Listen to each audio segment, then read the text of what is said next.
dalam konteks bahwa Waduk Saguling sebagai sepi tong raksasa terbesar di dunia. Semua sampah, semua limbah itu masuk ke Waduk Saguling.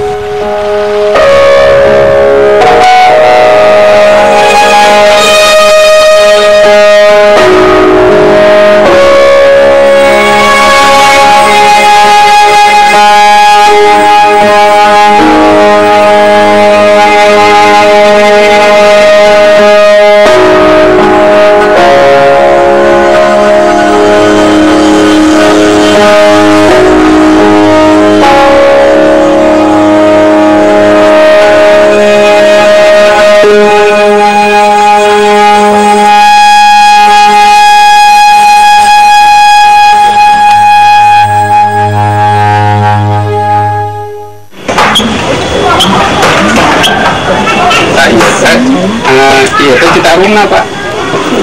Ini ke Bapak, ke Bapak, kelahiran anak. Kurang, ke ayah di posisi kirang langkung ayah di dia. Tidak apa-apa, no, masalah himpunan lingkungan anak. Kegiatan sehari-hari kita di sini kita ngebina pemulung sama masyarakat di sini. Jadi kita di sini kebetulan kita ngebangun koperasi Bangkit Bersama. Di sini ada 3 kegiatan usaha. Yang pertama adalah daur ulang limbah plastik.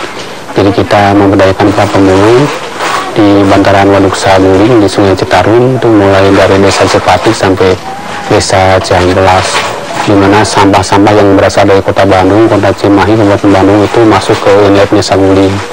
Nah, di sana kita semua pemulung mereka ambil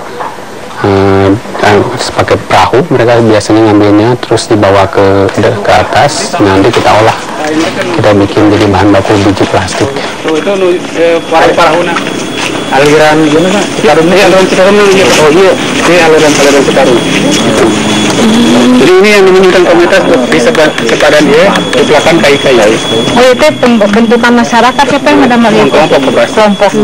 Ini tabungan itu Pak? Oh, tabungan pohon.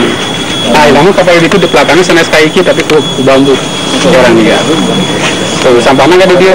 Karena sampahnya juga bongkar pada itu pada tebing dulu.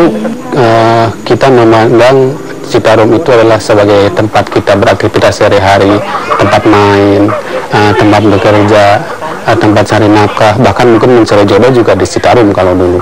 Kalau dulu rumah kita menghadap Sungai Citarum. Nah, kalau sekarang terbalik, rumah kita membelakangi Citarum. Artinya bahwa kita ke Citarum itu hanya tempat pembuangan limbah saja, tempat pembuangan sampah aja. Karena kita sekarang tidak lagi bisa memandang Sungai Citarum itu sungai yang indah untuk kita beraktivitas sehari-hari, untuk kita bisa mencari nafkah di Citarum itu susah untuk sekarang seperti itu.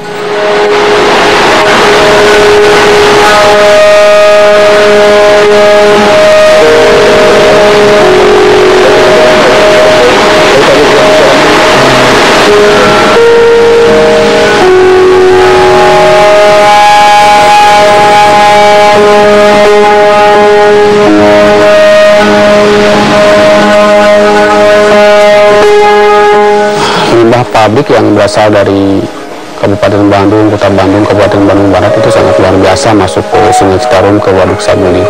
Mungkin kemarin kita lihat bagaimana ada satu pabrik yang limbahnya langsung saja masuk ke aliran Sungai Citarum. Ini sangat berbahaya dan ini akan mempengaruhi kualitas air. Akibatnya kan air di Waduk Saguling itu sudah tidak layak minum, dan di mana habitat atau ekosistem yang ada di Waduk Saguling juga rusak, dan ada beberapa spesies ikan yang tidak lagi bisa hidup di Waduk Saguling. Mungkin hanya ikan-ikan yang tahan dengan air yang itu saja yang bisa hidup, seperti ikan patin, kayak ikan sapu dan ikan seperti itu. Kalau ikan-ikan yang kayak mujair, ikan mas itu nggak bisa bertahan di Waduk Saguling. Ini lagi-lagi perlu ada ketegasan dari pemerintah. Kalau masyarakat seperti saya, seperti kami ini di lapangan nggak bisa untuk melakukan itu. Yang ada adalah yang punya regulasi. Jadi ya punya regulasi siapa? Ya pemerintah, harus tegas itu.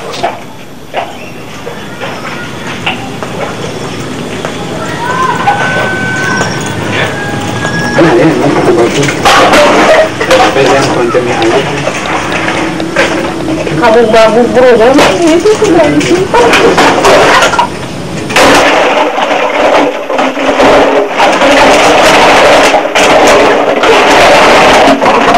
Masyarakat coba kita didik, kita arahkan bahwa mereka jangan membuang sampah ke Citarum, tapi juga mereka bisa langsung mengolah sampah di rumahnya masing-masing.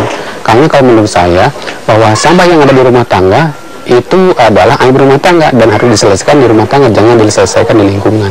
Nah kalau sekarang kan beda paradigma berpikir masyarakat, bahwa sampah rumah tangga mereka buang ke lingkungan, akhirnya jadi pencemaran di lingkungan. Itu yang harus kita rubah paradigma berpikirnya masyarakat.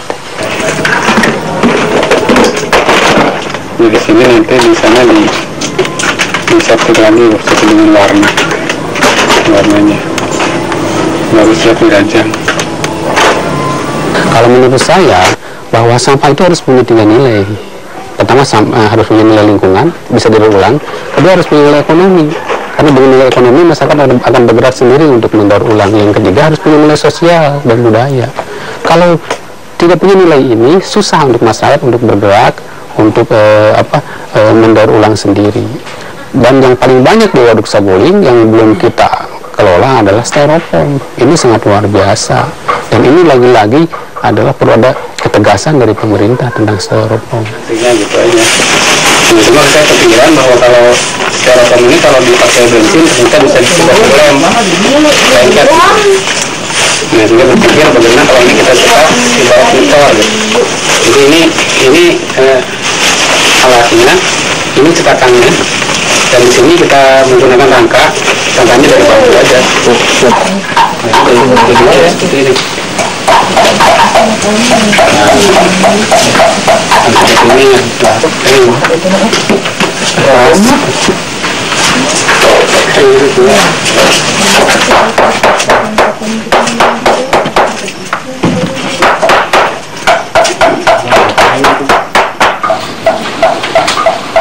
Saya ingin bahwa gerakan ini bukan saja gerakan di Citarum saja, mungkin juga gerakan di se-Indonesia gitu. Karena masalah sampah ini bukan masalah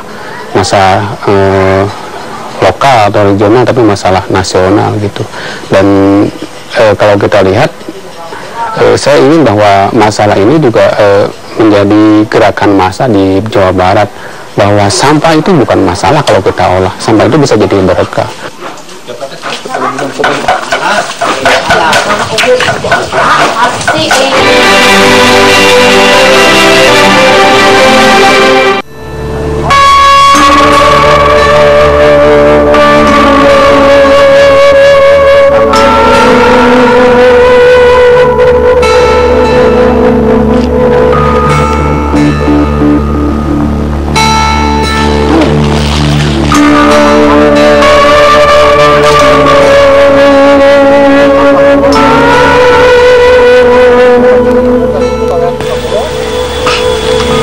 Kan cerita-ceritanya dulu mau di bendung ini kan supaya makmur masyarakat, cuman ada separuhnya yang enggak kreatif. Tapi kalau yang kreatif kan lumayan seperti ini ya, ada sampah, ngambil sampah. Tapi kalau yang enggak kreatif nggak bisa kerja. Seperti anak dibanyakan ikan, kenyataannya kan ikannya nggak ada, terarus itu airnya nggak jernih gitu. Kalau airnya jernih kan enak, pasti ikannya juga banyak gitu. Terlambat.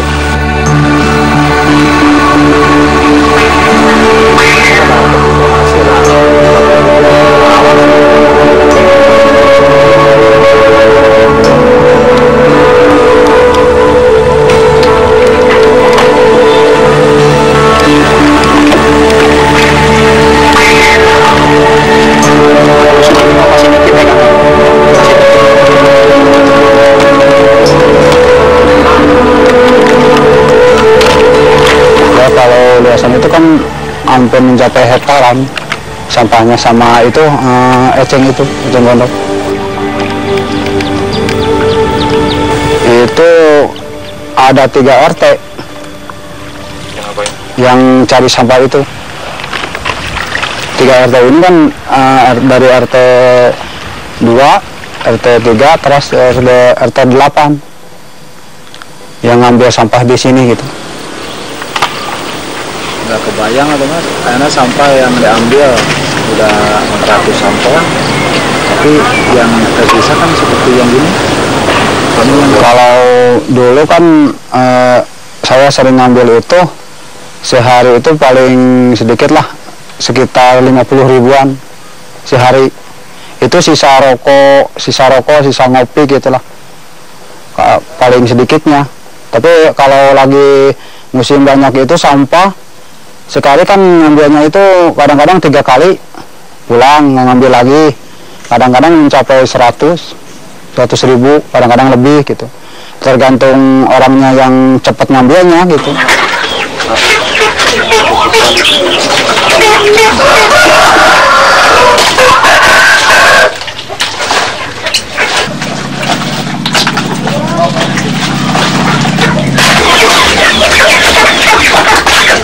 Gini kan, kalau habis milah itu harus cuci kan biar nggak gatal.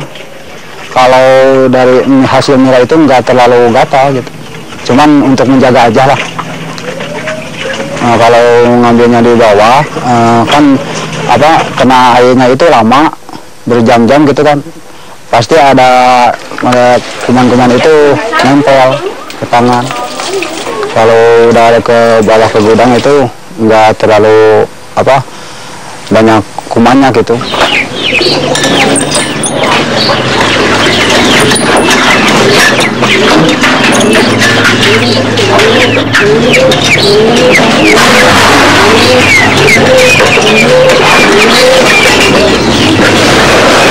Kalau tangan rusak ini biasanya. Kalau udah lama itu pegang-pegang air limbah itu, pada ini udah kena ini kok tuh, yang baru separuh gitu. Kalau nanti udah ini kesini ke semuanya habis, pecah-pecah kalau udah lama. Ya kalau udah penuh gini kan mulanya sering gitu, jangan berhenti. Nantinya jadi agak tangannya rusak sih. Karena dari limbah itu kan ada yang ngikut sama itu hasil rongsokan itu.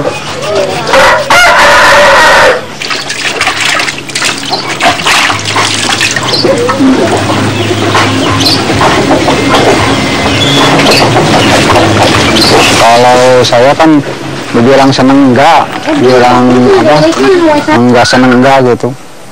Maksudnya kan gini, kalau bersih seperti dulu kan nggak mungkin lah ya. Tapi cuman kalau di sisi lain kan orang-orang sini udah kebiasaan kan ngambil sampah gitu buat membiayai keluarga lah. Kalau dihabisin sampai nggak ada kan takutnya nggak ada pekerjaan yang lain. Bukan, karena kan kita juga sekarang sudah mulai bergerak untuk sosialisasi bahwa ke masyarakat yang ada komunitas-komunitas yang ada di hulu Sungai Citarum. Jadi mereka tuh jangan dulu buang sampah ke Citarum, terus dia terbawa alir masuk ke Inlet Saguling, terus kita ambil dari pemulung kita. Tidak seperti itu. Di daerah-daerah itu kayak misalnya di Majalaya, di daerah Pacet, daerah Kabupaten Bandung itu ada komunitas-komunitas masyarakat yang mengolah sampah itu, sehingga mereka bisa mengumpulkan sampah dari situ. Saat terkumpul bisa kita ambil gitu, kita olah. Jadi jangan dulu menunggu sampah masuk ke Sungai Citarum baru kita ambil dari Waduk Saguling, tapi kita bisa ngambil lewat darat gitu ke komunitas-komunitas mereka yang ada di Kabupaten Bandung, juga di Kota Bandung seperti itu.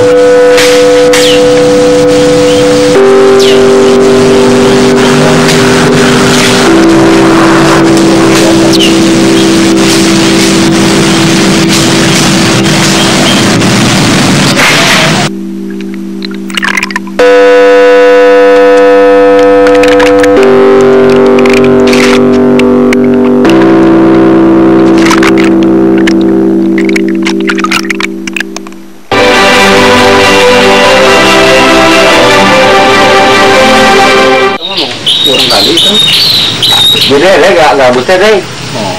Melakukan deh terlalu cek dari nusuku lah bu. Ayo jalan mana? Itu jalan. Oh itu nih. Oh. Itu kan udah rumah di balong itu. Pelakan Saguling. Cuma pelakan. Cuma pelakan itu lagi. Pelakan ini mana? Oh. Kalau bahasa ini itu coklat tadi soal. Tuh deh gabus. Oh udah dari situ. Oh, di situ. Kemarin betoknya bodoh mah. Doh, ternyata melak eta hiji, ngejar gitu. Dulu melak teh. Kalau zaman dulu yang suka nyari ikan siapa? Sekarang Zaman dulu waktu masih kecil suka nyari ikan Citarum siapa? saya juga ada ya termasuk warga sini mah itu mah udah jadi. Sering main kan itu kali itu ngambil ikan. Terus nanti belum? Pertama hari Minggu kan musim kemarau. Jadi bawa cucian di sana main ya pacaran lah gitu istilahnya lagi muda mah. Sama orang sana orang seberang sampai ke berkelahi Yang berdekatan. Jadi sama-sama liburan. Jadi Citarum itu tempat untuk mencari jodoh, tempat rekreasi. tempat untuk rekreasi, tempat untuk mencari kehidupan. Sehingga kadang-kadang dulu itu ada suka berbalas pantun dengan orang itu. Itu balas pantun. Kalau yang kita lihat bahwa pemerintah memandang Sungai Citarum itu hanya sebagai objek politik dan dia objek untuk melaksanakan program semata gitu, tidak lebih dari itu. Mereka jualan Citarum gitu. Dengan seperti itu mereka bisa pinjam ke Bank Dunia atau kemana-mana untuk melestarikan Citarum. Tapi program di lapangannya yang saya lihat itu hanya sebatas studi, itu pengkajian, hanya seperti itu. Jadi itu yang kurang efektif kalau menurut saya. Padahal di masyarakat sudah ada realitanya, masyarakat sudah bergerak sendiri untuk mengolah sampah plastik, masyarakat sudah bergerak sendiri untuk mengolah eceng gondok gitu. Kenapa ini tidak disupport oleh pemerintah? Kalau menurut saya pemerintah itu ada ketika di 3 momen itu. Yang pertama ketika warganya mau bikin KTP, pemerintah itu ada. Yang kedua ketika ada pemilu, pemerintah itu ada kelihatan. Yang ketiga ketika pemerintah menagih pajak, pemerintah itu ada. Ketika di luar ketiga momen itu pemerintah tidak ada kalau menurut saya. Sumber mata airnya di situ tuh kelihatan. Ya. Bahwa realita kita itu tidak sesuai dengan mimpi pemerintah. Contoh misalnya satu variabel saja kaitan dengan masalah sampah plastik. Tidak semua sampah plastik yang kita ambil dari Waduk Saguling itu bisa kita olah, kita daur ulang. Kalau menurut saya bahwa sampah itu harus punya 3 nilai. Pertama harus punya nilai lingkungan, bisa didaur ulang. Kedua harus punya nilai ekonomi. Karena dengan nilai ekonomi masyarakat akan bergerak sendiri untuk mendaur ulang. Yang ketiga harus punya nilai sosial dan budaya. Kalau tidak punya nilai ini susah untuk masyarakat untuk bergerak untuk mendaur ulang sendiri. Dan ini lagi-lagi adalah perlu ada ketegasan dari pemerintah.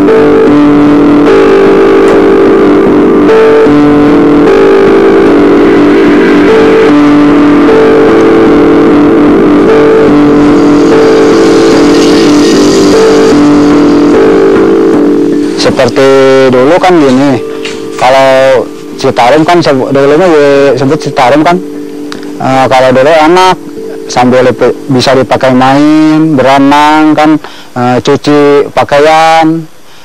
Kadang-kadang setiap hari itu main di kali itu.